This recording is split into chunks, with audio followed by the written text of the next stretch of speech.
Cowboy music industry, a story of fame, betrayal, and the longest road back.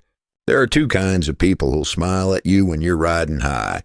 The ones who love you and the ones who love what you can do for them. The hardest part of this life is figuring out which one you're dealing with before it's too late. Jim Bob learned that lesson the hard way. When he was selling out arenas across the South, his name on every country radio station from Texas to Tennessee, there was one man always standing right beside him, smiling, the biggest smile in the room. That man was his best friend, his manager, his brother, and everything but blood. And that man took everything from him. The tours, the record deals, the houses, the cars, the savings he thought were growing while he was on the road singing his heart out for packed crowds every single night. Gone. Every last cent. And Jim Bob didn't even see it coming until the bank started calling and the doors started closing. And the man he trusted most in this world stopped picking up the phone. If you love a story about loyalty, betrayal, and a man who fought his way back from the bottom, like this video right now, and subscribe so you never miss what we put out. This one right here, this one hits different. Let's get into it. But before we get to the betrayal, before we get to the debt collectors and the foreclosures and the moment Jim Bob sat in an empty house that used to be full of music, we need to go back to the beginning. Back to a small town in East Texas, back to where it all started. Born with a song in his boots, Jim Bob Hargrove grew up in Lufkin, Texas, a timber town where people worked hard, went to church on Sundays, and measured a man by how straight he stood and how honest he talked. His daddy played guitar on the back porch every evening after supper, and Jim Bob was listening before he could walk proper. By the time he was 12, he could play anything with strings on it. Guitar, banjo, fiddle. Didn't matter. He had an ear the way some people have a gift for numbers. Natural, effortless, like the music was already inside him and the instrument was just how it got out. He played at local fairs, church functions, anybody who'd have him. By high school, he was writing his own songs. Stories about the land, about working men, about loves that didn't last and the dust roads that went on forever. People said his songs felt like something they'd already lived, even if they'd never heard the words before. That's the gift right there, the rarest one there is. At 19, Jim Bob packed a duffel bag, strapped his guitar to his back, and drove his beat-up '89 pickup to Nashville with $300 and about 10 times that much ambition. He slept in the truck the first 2 weeks, played open mic nights for tips, $8 menu breakfast, and called his mama every Sunday morning so she wouldn't worry. Nashville ate a lot of young men alive and spat them back out to wherever they came from. Jim Bob refused to be one of them. And then, on a rainy Thursday night at a small bar on 2nd Avenue, a man walked in, heard Jim Bob play 3 songs, and sat down at the bar to wait until the set was over. That man's name was Danny Rowe. Jim Bob's oldest friend from Lufkin, childhood best friend, the kind of bond that forms when you grow up riding bikes on the same dirt roads and getting in the same trouble and coming out the other side still standing together. Danny had followed him to Nashville 6 months after Jim Bob left, chasing his own dreams. When the music career didn't happen for him, he pivoted, started learning the business side, booking, management, contracts. He told Jim Bob that night, leaning over his drink with that wide grin of his, "Brother, I've been waiting for you to blow up so I can be your manager." Jim Bob laughed, shook his hand, and just like that, the most expensive handshake of his life was done. The rise. It didn't happen overnight. Nothing real ever does. It was 3 years of playing every bar, festival, and honky-tonk that Danny could book them into. 3 years of sharing a cheap apartment, eating late, driving through the night after shows. 3 years of rejection letters from labels, of nearly breaking up. Of Jim Bob sitting on the floor of that apartment at 2 a.m., wondering if his daddy's porch back in Lufkin was the best stage he was ever going to have. And then a video clip from a show in Austin went viral. 47 seconds of Jim Bob singing the bridge of a song called Red Dirt Road Home. Raw, unpolished, just him and his guitar and a microphone that kept cutting out. People didn't share it because it was perfect. They shared it because it was real. 12 million views in 4 days. Label calls started the following Monday. Danny negotiated the deal. Jim Bob trusted him completely. Always had. Danny was sharp, knew the language, knew how to talk to suits without blinking. Jim Bob sat in those meetings half listening, his mind already on the next song he was writing. That was their arrangement. Jim Bob made the music. Danny handled the business. The first album went gold. The second went platinum. The tour that followed sold out 42 shows across 18 states. Jim Bob Hargrove, a kid from Lufkin with a pickup truck and $300, was filling arenas. He bought his mama a house, paid it off outright. Cash, she cried on the phone when he told her, and he pulled off the highway and cried too, sitting in a tour bus that cost more than anything he'd ever imagined owning. Life was good, better than good. It was everything he'd driven to Nashville for. But Danny was living like it was even better than that. Jim Bob noticed small things at first. Danny's watch, the car he drove to meetings, the way he talked about money like it was already spent. Jim Bob figured his friend was just enjoying the success. They both deserved it, didn't they, after all those years of grinding together? He didn't ask questions. He should have asked questions. The cracks in the floorboards. The first real sign came from Jim Bob's accountant, a quiet man named Phil who'd been doing the books for 2 years and had the kind of face that never showed panic until it did. Phil called Jim Bob one morning between tour stops and said, very carefully, Jim Bob, I need you to come in when you get back to Nashville. There are some numbers I need to walk you through in person. Jim Bob told Danny about the call. Danny laughed it off. Phil worries too much. That's what accountants do, brother. It's literally what they're paid for. Don't stress yourself. Jim Bob believed him, got off the phone, went on stage that night and played to 14,000 people and forgot all about it. But Phil called again and again. And the third time he didn't ask, he told. Jim Bob, you need to come in this week. I'm not asking. What Phil showed him that afternoon changed everything. The tour revenue, the money from 42 sold-out shows, had passed through the management account. Standard procedure. Danny controlled the management account. What was not standard procedure was what happened to the money once it got there. Transfers. Dozens of them. To accounts Jim Bob had never heard of. LECs with names that meant nothing. Wire transfers to addresses in 3 different states. A pattern that Phil had been tracking for months, quietly, carefully, building the picture before he said a word. Danny had been skimming, not just skimming, scooping, for nearly 2 years, while Jim Bob was on stage pouring himself into every performance. His best friend had been draining the accounts behind him. The number Phil put in front of him that day was not a small number. Jim Bob sat in that office for a long time without speaking. Phil sat across from him, patient, saying nothing. Outside, Nashville went about its business. Inside, Jim Bob felt the floor shift under everything he thought he knew about his life. He drove to Danny's house that evening. He knocked on the door. Danny answered. Same smile, same easy posture.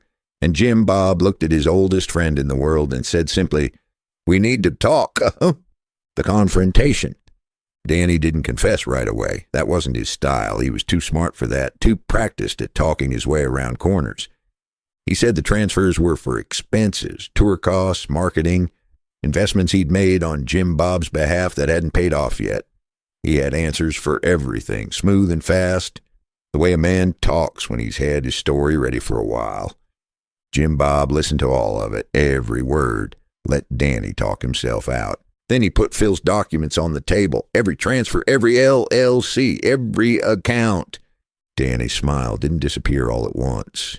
It faded, slowly, like a light being turned down on a dimmer switch. And then, the thing Jim Bob never forgot, the thing that hit harder than any number on any document, Danny actually shrugged and said, "Man, I built you. You were nobody when I got involved. You think any of this happens without me? I was just taking what I was owed." Jim Bob stood up. He walked out. He didn't say another word. He called a lawyer from the parking lot. Then he called his mama, in that order. The lawsuit that followed was long and expensive and ugly in the way that lawsuits between people who once loved each other always are. Danny had hidden the money well, not perfectly, but well enough that recovering all of it was going to take time Jim Bob didn't have. Because while the lawyers fought, the bills didn't stop. The record label reviewed Jim Bob's contract, found clauses that Danny had negotiated, clauses that now looked very different in the light of what Phil had uncovered. The label froze advances. Royalties were held pending investigation. The label's lawyers started talking about recoupment. Jim Bob Hargrove, who had sold out 42 shows and gone platinum, was suddenly looking at a financial hole so deep he couldn't see the bottom of it, losing everything. It happened fast. That's the thing people don't tell you about financial collapse. The going up is slow and the coming down is an elevator with cut cables. The Nashville house went first. Mortgage payments had been missed. Payments Jim Bob didn't know were being missed because Danny managed everything. 3 missed payments became 6. 6 became a foreclosure notice.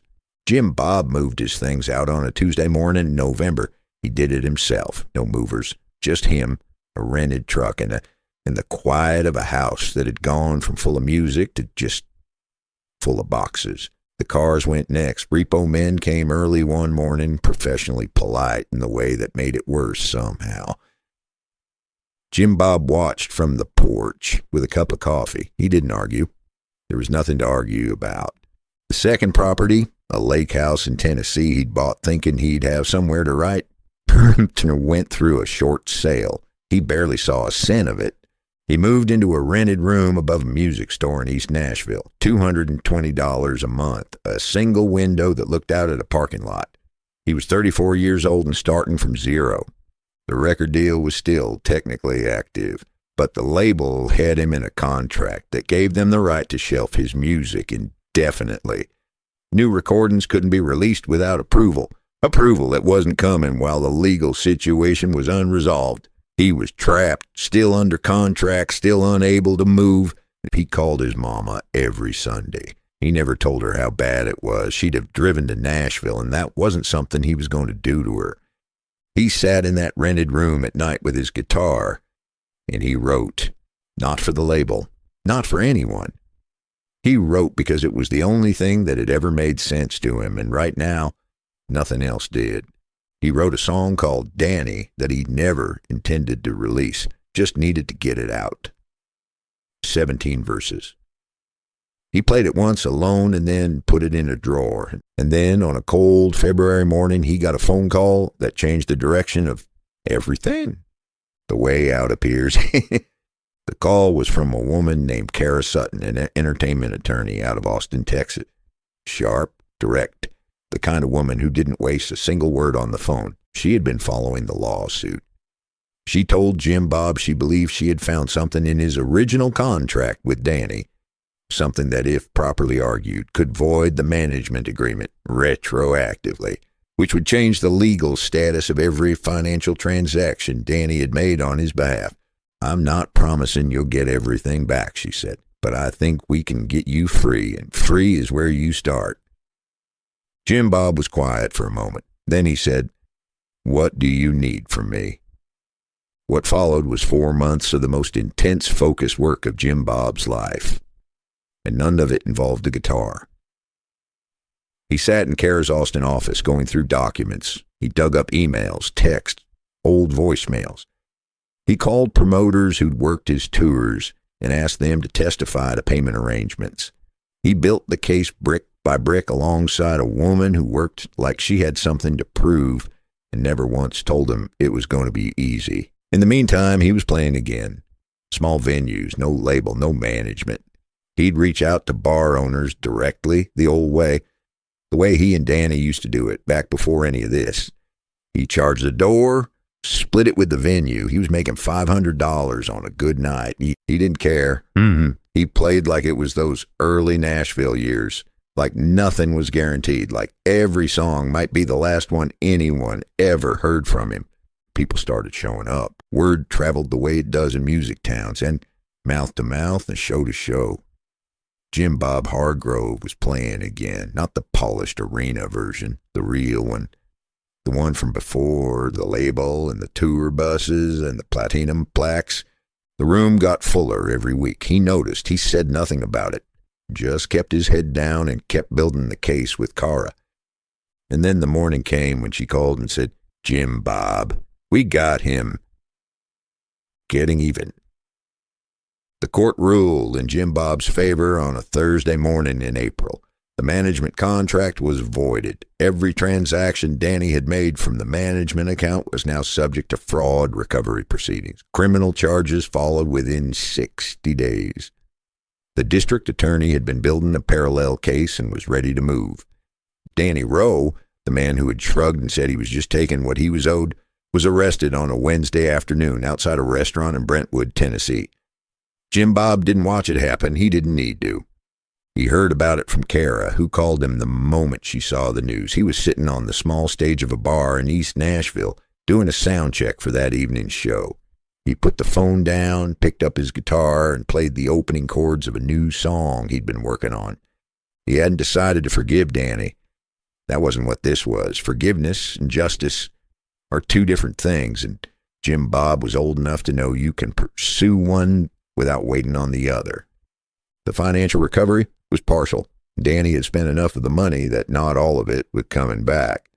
But enough came back to matter, enough to breathe, enough to rebuild from. The label situation resolved itself in its own way. When news of the lawsuit outcome became public, two competing labels reached out within a week. Both offered new deals, better terms, no management clause. Jim Bob would control his own finances this time. Personally, with Phil the accountant watching every line item, he took his time choosing. He didn't rush. He'd learned that lesson. He chose the label that let him keep ownership of his masters. The one that understood he was not a product to be managed. He was an artist who had survived something that would have broken most men. He came out the other side with more songs than ever and an audience that had waited for him. He signed the papers on a Monday morning, called his mama afterward. This time he told her everything, the full story, beginning to end. She was quiet for a long moment. Then she said, "Baby, your daddy always said the music would take care of you if you took care of the music. Looks like he was right." Jim Bob had to pull over for that one, too. The comeback album was called Red Dirt Rising, 14 songs, every single one written in that rented room above the music store in East Nashville, or on the back of napkins at the bar shows, or in the parking lot of Cara's office building while he waited for documents to be filed. He produced it himself with a small team he trusted, no big budget, no excess. They recorded it in 22 days in a studio in Austin, live to tape, the way his daddy would have done it. The first single dropped on a Friday and was the #1 country song on streaming platforms by Sunday. Not because of a label push, because the people who had been showing up to those bar shows in East Nashville had been telling everybody they knew for months that Jim Bob was back, and the real Jim Bob was better than ever. The tour that followed was his biggest yet. 58 shows, no support act, just Jim Bob, his band, and 2 hours of music every night that felt like church and therapy and a good long cry all at once.